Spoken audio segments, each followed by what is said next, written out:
Welcome to a very special edition of Inside the Music with Andy Schwartman, featuring our frequent guest and occasional co-host, Mr. Tony Keefer. I'm your producer, Senor Reek. Right here. Where am I? There I am. You won't see much of me today. I'm behind the scenes. Andy, take it away. Okay. Hello, everybody. This is Inside the Music with Andy Schwartman. I am your host, Andy Schwartman. Today is a very interesting and awesome day because we are doing a episode on the 30th anniversary of the Black Crowes' Shake Your Money Maker. Hard to believe it is 30 years old now. It came out on February 13th of 1990, and I have some notes here, which I will read. Hang on just a second. Little background music. How I feel about the Black Crowes' debut album, Shake Your Money Maker, is I remember hearing the album for the first time with my older sister when I was very young. I thought it was really awesome because I liked the lyrics and it was way different than grunge like Nirvana, Pearl Jam, Alice in Chains, and Soundgarden. I mean, that stuff was and is cool, but the Black Crowes were a game changer because their music is rooted in the blues. One of my favorite songs is Twice as Hard because it's the opening song on the album, and it's a really awesome song. It still sounds just as amazing as when I originally heard it. Some of the Black Crowes' influences are the Rolling Stones, the Faces, the Band, the Grateful Dead, the Beatles, Led Zeppelin, that's a given, the Tom Petty and the Heartbreakers, Humble Pie, Chuck Berry, the Allman Brothers, Ry Cooder, if I said that right, Leonard Skinner, Creedence Clearwater Revival, Little Feat, and Muddy Waters. The front cover, which is right here, shows the band in a darkly lit room. They played 350 shows on the Shake Your Money Maker World Tour. The album sold 5 million copies and reached number 4 on the U.S. Billboard's Top 200 chart.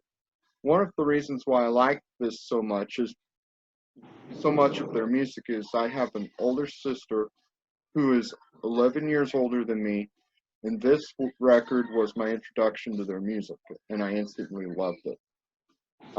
So there it is in a nutshell. I also, if I only read half of Steve Gorman's book, and it is really good. And it is this right here. If you are a Black Crowes fan but don't know that much about them, I think their debut album is a good place to start. Wouldn't you say, Tony? Yeah, man, I definitely agree. That is the quintessential Black Crowes record for sure. Yes. This summer, Andy, I think why don't you guys discuss that first record in the tour cycle? Because I know we wanted to talk about the big 30th anniversary tour that Chris and Rich are doing this summer. But let's hear some more of your thoughts, and you guys just talk about that first album a little bit. Okay, so finish up basically. Yeah. Okay. So nice. This summer, founding members Chris and Rich Robinson are planning a world tour commemorating the 30th anniversary of their debut album.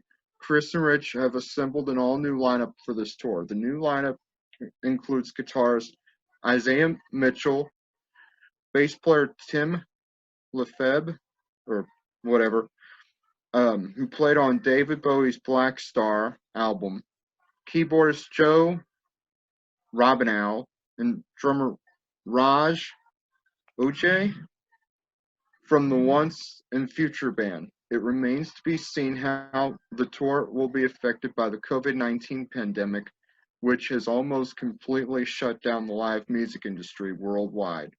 In all likelihood, some of or all of the shows will have to be postponed. Andy, are you planning on let's just take COVID out of it, man. Are you planning on checking out the The 30th anniversary tour. You know what, Tony? I'm like this, dude. I grew up with the classic lineup. To me, will always be the Robinson Brothers, Jeff Cease, Johnny Colt, Steve Gorman, Mark Ford, sorry, Audley Freed, Sven Pippian. You know those. Ed Harsh, rest in peace. Those are the quintessential members of the Crows. And as much as, and yes, I realize that Steve Gorman is in the band Trigger Hippie, but for crap's sake, couldn't the Robinson Brothers call him up and say, "Hey, Steve, we're sorry for what we did to you. Would you ever rejoin the Crows again?" And for crap's sake, it wouldn't be that big of a deal for Jeff Cease to say, "Hey, I'm going back with the Black Crows for whatever it is. Do you mind if I do that?" And I'm sure he would be like, "No, dude, go for it. You know, knock yourself out." You know, it's not that big of a deal. That original lineup, man, was magic. That first album, like you talked about, Twice as Hard. Mm-hmm. That opening riff to start the record off, man. Oh yeah. Bam, bam, bam. I mean, it's just something you'd hear like almost out of the 70s, you know, like that whole record. I mean, that's what was kind of magical. Like you said, it wasn't like Pearl Jam or Nirvana or things like that. It was almost a throwback to the, you know, the 70s rock and roll, like dirty. It was dirty. It was bluesy. It was rocky. And then you had Chris Robinson out front, the little skinny, wiry front man, you know. Yeah. That album was magic. Do you have any like favorites off that record, or what is it about that record? What are your favorite songs in that record? Well, like I said, Twice as Hard, She Talks to Angels, the Otis Redding cover of Hard to Handle is really awesome. I felt like a complete idiot when I was a little kid, because I didn't realize that Hard to Handle was written by Otis Redding. Honest to God, I thought it was Black Crowes tune. You know, That's a cool thing, man. Yeah. Chris and Rich had written it. So I was looking on the inner sleeve, you know, of the booklet, and it said Redding and whoever else wrote with him, and I went, "Wait a minute, this is an Otis Redding song? Are you freaking kidding me?" You know, it was that kind of thing. Right. And it was like, whoa. So I was like, well, that's cool. That's really cool. Yeah. You know, the album had a lot of radio hits, man, like what, Twice as Hard, Jealous Again, yeah, Hard to She Handle, Talks Angels. But to me, some of the best stuff on here are a couple of the ballads on here. For my reference, Seeing Things. Sister Luck and Seeing Things to me are like two of the songs that come on. It just kind of, they still give me chills, man. I love those two songs. I think it shows the depth of the band. And they would kind of go on into that vein a little bit in future records, but those right there are really probably my two favorite songs on the record, even though they weren't necessarily like commercial songs. And I think that's the cool thing about Shake Your Money Maker is like the whole album, every song on it pretty much, I think, is quality. Yeah, definitely. And it's funny because my cousin Alex, who was born in May of '90, says to me all the time, it's like, "Don't you ever get tired of Shake Your Money Maker?" I'm like, "No, are you nuts?" Right. So it's like, I'm like, it is, you know, it's like, no, are you nuts? You know, is one of those records, man. This is I one of those freaking records. love it. I owned it on cassette. I owned it on cassette. I owned it on CD, and obviously now I have it on my vinyl. This is one of those albums that got the triple purchase for me, man. Because nice. Yeah.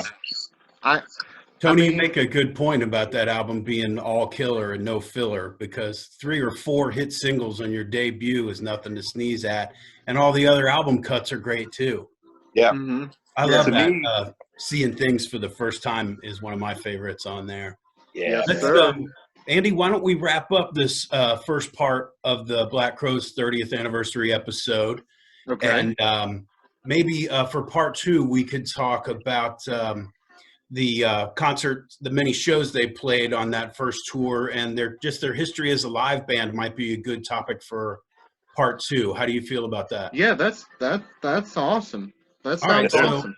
yeah, There's a lot to unpack in those live shows, man. Oh my gosh, yes. Yeah. So Andy, Yes. take a second to wrap up part 1. Nice. And Okay. we'll move on into part 2. Okay. Well, thank you everybody for checking out part 1 of this episode. Stay tuned for part 2. Tony, thanks for being with us today, buddy. Always, man. Love hanging out with you guys.